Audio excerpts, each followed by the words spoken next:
E a visão que, em geral, as pessoas têm sobre o pensamento funcional é que você tem que construir equações. Mas você jamais poderá construir equações se você não tem uma captação das coisas, das verdades, das forças mais profundas que atuam no processo. Porque o princípio funcional comum que aparece no pensamento funcional é sempre algo que está em comum nas diferentes variações, mas ele é sempre de um nível mais profundo. Se você não capta o nível mais profundo, você não pode trabalhar nesse nível. Então também, quando a gente formulou esse grupo, a ideia tradicional na ergonomia é que a pessoa não consegue pensar funcionalmente até que não acham se desenvolvido bastante na terapia individual e que o fluxo de energia então já esteja mais livre, etc, etc. Eu intuí que isso podia não ser assim. Que nós poderíamos trabalhar com as pessoas para desenvolver a capacidade perceptiva de maneira tal que isso abrisse em parte o bloqueio ocular e isso permitiria que uma energia fluísse em direção da agilidade. E com essa hipótese que a gente está trabalhando. Então, esse grupo foi construído justamente para fazer uma experiência com relação a esse ensino. Como ensinar o pensamento funcional a pessoas que estão, de alguma maneira, no começo do seu processo, algumas, no começo do seu processo terapêutico, outras não, e que estão começando a fazer uma formação lógica. Então, ali nós dividimos a didática em duas partes. Uma parte é a parte teórica, e outra parte é a parte vivencial. Na parte teórica, como estava falando antes, nós estudamos autores antigos e modernos que de alguma forma têm relação com essa forma de pensar funcional. Então, por exemplo, a gente estudou Victor Schauberger, Maturana, David Bohm, Ilya Prigogine, Friedrich Capra, Ken Wilber, Bruce Lipton, Rupert Sheldrake, vários autores que de alguma maneira se cruzam com essa forma de pensar.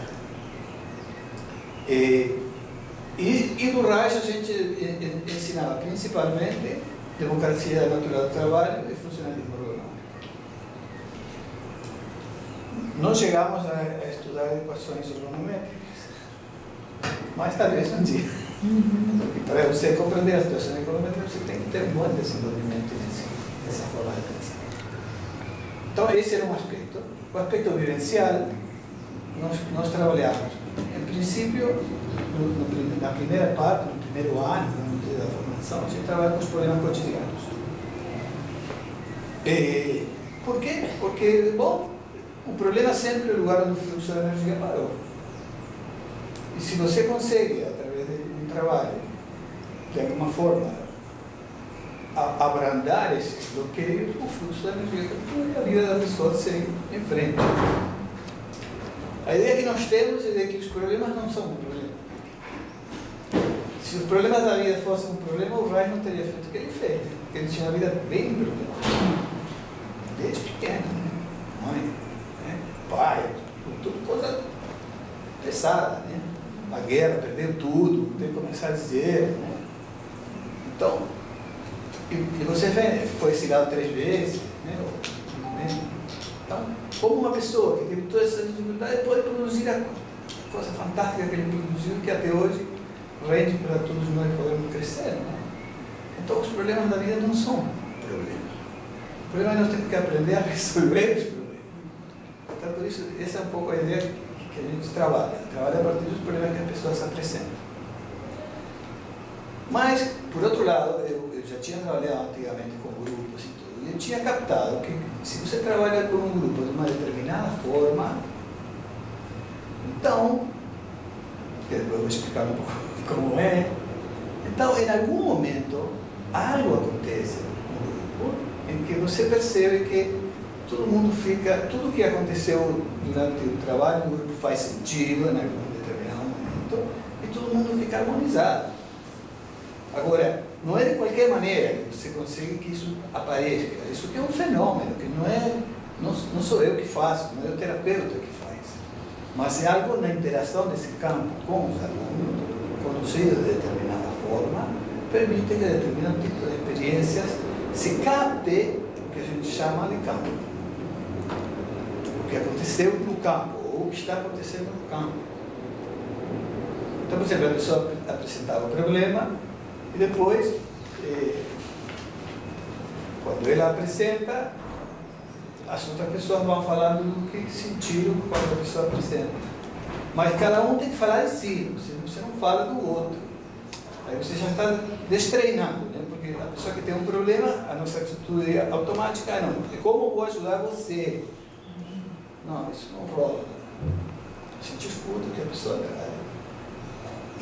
aceita, integra o que a pessoa colocou e cada um vê qual é a ressonância que teve para cada um e coloca isso. Isso se faz uma rodada, né? E diríamos, o trabalho procura algumas qualidades específicas, né? Ou seja, nós tratamos de trabalhar com a maior abertura possível, aceitando tudo aceito. Qualquer opinião, qualquer vírgula, qualquer questão. Só uma questão, só para a gente se organizar, a gente tem até que horas para esse bate-papo? Ele tem 17, 18 minutos.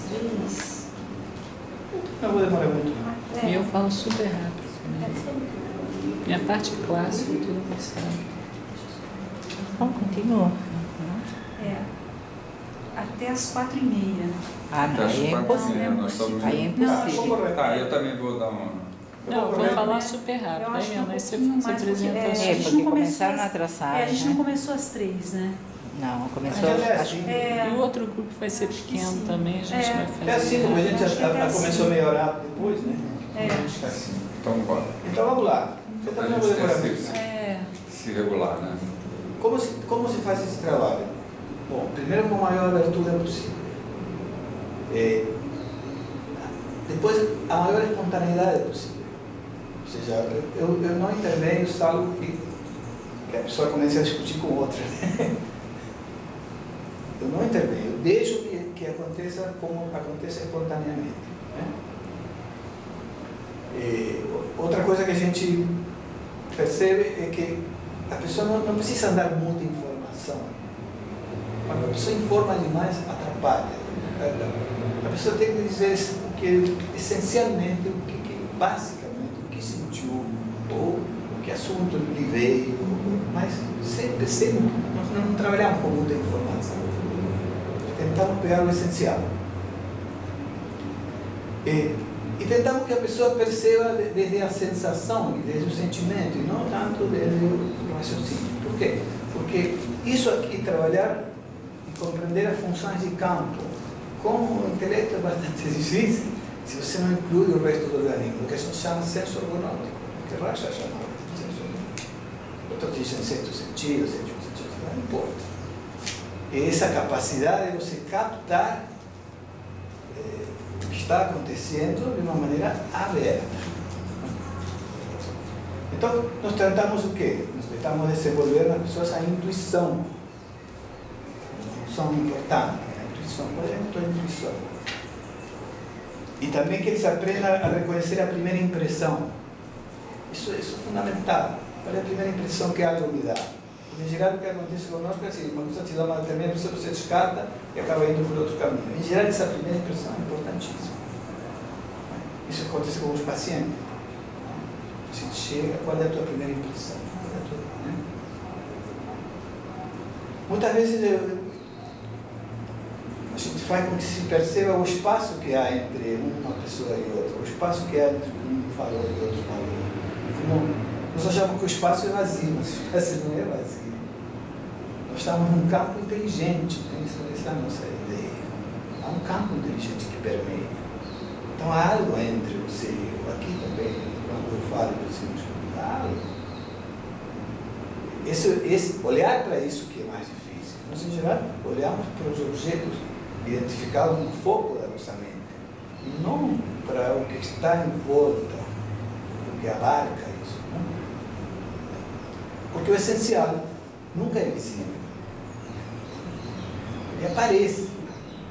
O processo do grupo, você não sabe o que é essencial, nem sabe o que vai ser o essencial que vai aparecer.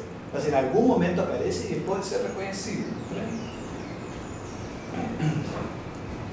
Essas coisas aparecem subitamente, por isso que é um fenômeno de campo, um fenômeno que está além de quem conduz e além de cada um dos que participa. Algo, né, que acontece. Bom, incluir as sensações corporais. Eu digo sempre que a pessoa não tem que ser contra o que acontece, seja o que for. Tudo o que acontece faz um sentido, se nós o incluímos. Nós temos em geral uma tendência a ser contra. Ah, não, isso não. Não, ao contrário, isso sim. E depois vemos como fica, né?